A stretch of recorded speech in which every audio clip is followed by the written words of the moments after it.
Hello guys, welcome back to the channel and thanks for checking in. Today I'll show you how to delete labels in Gmail. To start, open up your Gmail account. On the left hand, you'll find all the labels you have created. Now to delete a label, you move your cursor to the label you want to delete and click on the three dots beside the label. Now you click on remove label. Confirm your deletion by clicking on the delete button. Now the label has been removed.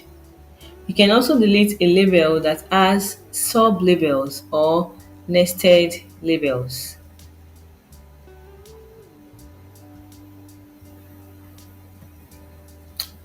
To delete a label that has sub-labels, you can click on, move your cursor to the label, then same process, click on the three dots and remove label.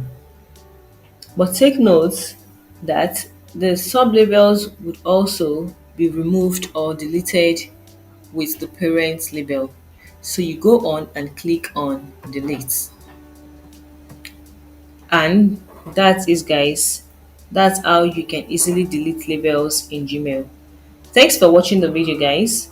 Don't forget to like and subscribe to the channel for more informative content. Bye friends and see you in the next video.